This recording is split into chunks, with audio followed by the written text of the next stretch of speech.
বন্ধুরা, অন্নপূর্ণা ভান্ডারের স্ট্যাটাস সবার সাবমিট হয়ে গিয়েছে। কাল পর্যন্ত সেখানে কিন্তু অন্য অন্য অপশন আসছিল। অনেকের প্রসেড হয়ে গিয়েছিল, অনেকের অ্যাকসেপ্টেড হয়ে গিয়েছিল, আবার অনেকের রিভার্ট হয়ে গিয়েছিল। কিন্তু কাল থেকে মোটামুটি সন্ধ্যা 7টা থেকে 8টার পর থেকে সবার স্ট্যাটাস আবার সাবমিটেড হয়ে গিয়েছে। তাহলে কেন এমন হলো? আপনারা কি 1 জুলাই টাকা ব্যাংক অ্যাকাউন্টে পাবেন না? নতুন করে কি আবার সবাইকে ফর্ম ফিল আপ করতে হবে এবং আবার কি নতুন করে ভেরিফিকেশন হবে? সমস্ত বিষয় নিয়ে আজকের এই ভিডিওতে আলোচনা করব। কাজেই এই ভিডিওটি আপনি একটু স্কিপ না করে শেষ পর্যন্ত দেখতে থাকুন। আর এই ধরনের তথ্য আপডেটগুলো পাওয়ার জন্য চ্যানেলটিকে সাবস্ক্রাইব করে রাখুন এবং আপনি যদি ফেসবুক পেজ থেকে আমাদের এই ভিডিওটি দেখেন তাহলে পেজটিকেও ফলো করে রাখতে কিন্তু ভুলবেন না। বন্ধুরা, কাল পর্যন্ত অন্নপূর্ণা ভান্ডারের স্ট্যাটাস সরাসরি না হলেও একটু ঘুরিয়ে দেখা যাচ্ছিল। আপনারা মোবাইল নাম্বার দিয়ে লগ ইন করে ফর্ম ডাউনলোড করার সময় অ্যাপ্লিকেশনের স্ট্যাটাস দেখতে পাচ্ছিলেন। অনেকের ইনকোয়ারি প্রসিড হয়ে গিয়েছিল, অনেকের রিফান্ডেড হয়ে গিয়েছিল, আবার অনেকের অ্যাকসেপ্টেডও দেখা যাচ্ছিল। তারপর হঠাৎ করে বিকেল 5টা থেকে 7টার মধ্যে সার্ভার ডাউন হয়ে যায় এবং আপনারা যখন লগ ইন করার চেষ্টা করছিলেন তখন নতুন আবেদন করার পেজ কিন্তু খুলে যাচ্ছিল।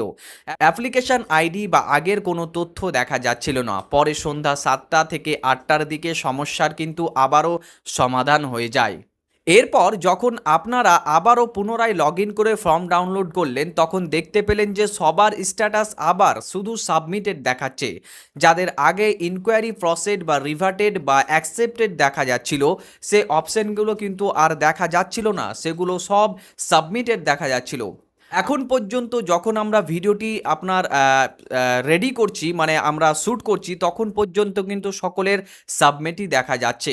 তাহলে এবার প্রশ্ন হলো, এখন কি 1 জুলাই টাকা পাওয়া যাবে না, নাকি সবাকে আবার নতুন করে ফর্ম ফিল আপ করতে হবে? দেখুন, আপনাদের জানিয়ে রাখি যে সিস্টেমে কিছু বড় পরিবর্তন করা হয়েছে, কিছু নতুন অপশন অভ্যন্তরীণভাবে যুক্ত করা হয়েছে এবং যেসব স্ট্যাটাস আগে দেখা যাচ্ছিল সেগুলো আপাতত সাধারণ মানুষের জন্য বন্ধ করে রাখা হয়েছে। কারণ অনেকেই বিভ্রান্ত হয়ে পড়েছিলেন, কারো সাবমিটেড দেখা যাচ্ছিল, কারো আবার প্রসেড, কারো অ্যাকসেপ্টেড দেখা যাচ্ছিল। ফলে অনেকেই অফিসে গিয়ে কিন্তু ভেরিফিকেশনের জন্য বারবার জিজ্ঞাসা করছিলেন।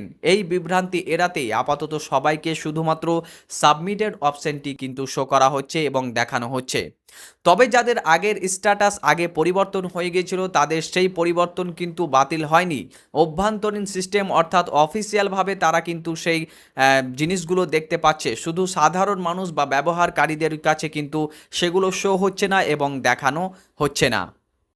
সুতরাং যাদের ইনকোয়ারি প্রসেড বা অ্যাকসেপ্টেড দেখা দিয়েছিল তাদের কিন্তু চিন্তা করার কোনো কারণ নেই। এখন যদি সাবমিটেড দেখায় তাতেও কোনো সমস্যা নেই। যদি আপনার আবেদন অ্যাকসেপ্টেড হয়ে থাকে, মানে আপনি দেখে থাকেন, তাহলে নির্ধারিত সময়ে আপনার ব্যাংক অ্যাকাউন্টে কিন্তু টাকা চলে আসবে, এটাই জানা যাচ্ছে। এখন আরও একটি প্রশ্ন হলো, অ্যাকসেপ্ট হয়েছে কি না সেটা আপনি কিভাবে বুঝবেন বা কিভাবে জানবেন?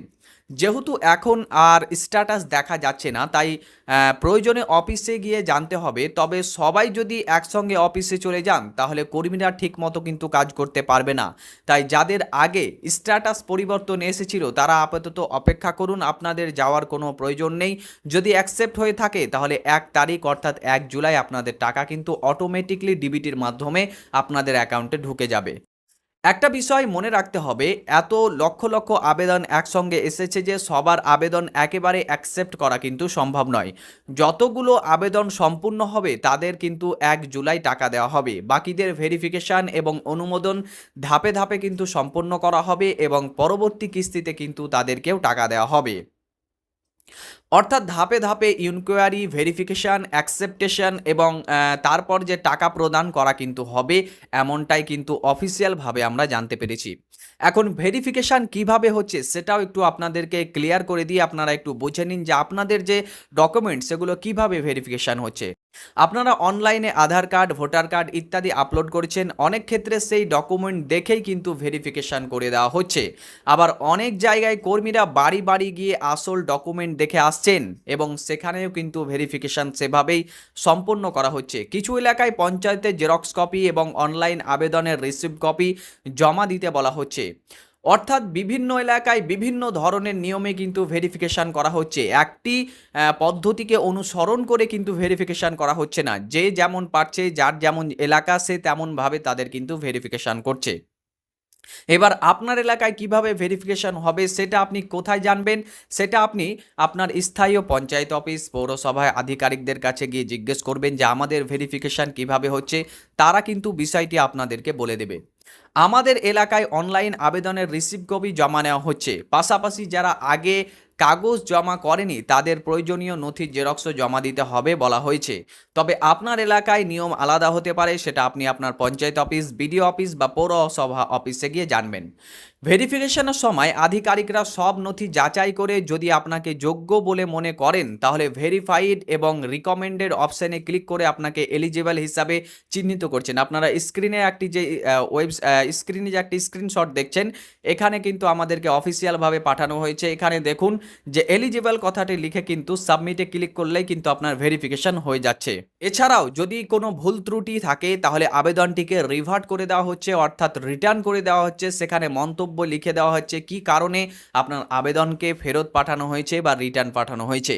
এরপর আপনাকে পঞ্চায়েতে বা পৌরসভা গিয়ে কিন্তু সেই ভুল সংশোধন করতে হবে এবং সংশোধন হয়ে গেলে আবার আবেদনটি জমা পড়বে, আবার ভেরিফিকেশন করবে এবং তারপরে কিন্তু আপনার টাকা ঢুকবে।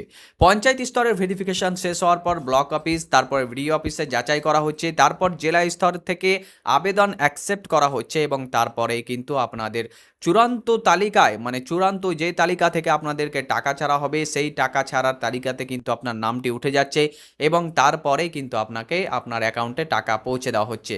তাই যাদের এখনও সাবমিটেড দেখাচ্ছে তাদের আপাতত কিচ্ছু করার দরকার নেই, অপেক্ষা করুন এবং আপনার এলাকায় যেভাবে ভেরিফিকেশন হচ্ছে সেইভাবে সহযোগিতা করুন। যদি আপনার বাড়িতে আধিকারিকরা আসেন তাহলে আসল নথি দেখান। যদি পঞ্চায়েতে কাগজ জমা দিতে বলা হয় তাহলে সেখানে আপনার কাগজগুলো জমা দিন। আপনার এলাকার নিয়ম অনুযায়ী আপনি কিন্তু ভেরিফিকেশনটিকে সম্পন্ন করুন।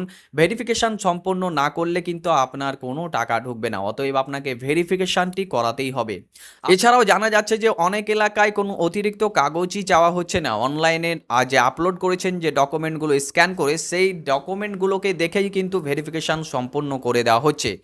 সবচেয়ে গুরুত্বপূর্ণ বিষয় হলো আপনার নাম চূড়ান্ত ভোটার তালিকায় রয়েছে কিনা সেটি কিন্তু খুব ভালোভাবে যাচাই করা হচ্ছে, কারণ আপনারা সকলেই জানেন যে এসআইআরে কিন্তু অনেক নাম ডিলেটেড অবস্থাতে রয়েছে এবং কারো কারো আপনার পেন্ডিং অবস্থাতে রয়েছে, যার কারণে কিন্তু এই কাজটিকে খুব গুরুত্বের সাথে করা হচ্ছে। পরবর্তী সময়ে যদি এই ব্যাপারে মানে কোনো নতুন আপডেট আসে তাহলে আমরা কিন্তু আপনাদেরকে জানিয়ে দেব যে এখন আবার আপনাদের যে স্ট্যাটাস সেটি আপনারা দেখতে পাচ্ছেন বা দেখতে পাবেন। তো এরকম যদি কোনো অপশন আসে বা রিভার্টেড বা অ্যাকসেপ্টেড বা যে প্রসেড এরকম যদি আবারও অপশন দেখায় পরবর্তীতে আমরা কিন্তু আপনাদেরকে ভিডিও করে জানিয়ে দেব এবং সেখান থেকেই কিন্তু আপনারা ভিডিওগুলো দেখতে পাবেন। তো এই ভিডিওটি আপনাদেরকে যদি একটু ইনফরমেটিভ লেগে থাকে তাহলে ভিডিওটিতে অবশ্যই একটি লাইক করবেন, বন্ধুদেরকে বেশি বেশি পরিমাণে শেয়ার করুন যাতে করে সকলে গুরুত্বপূর্ণ তথ্যটি জানতে পারে যে সকলের এখন সাবমিটেড আছে, তাই চিন্তা করার কোনো দরকার নেই। যাদের অ্যাকসেপ্টেড হবে তারা 1 জুলাই টাকা পেয়ে যাবে এবং যাদের হবে না তাদের ভেরিফিকেশন প্রক্রিয়া আবারও সম্পূর্ণ করা হবে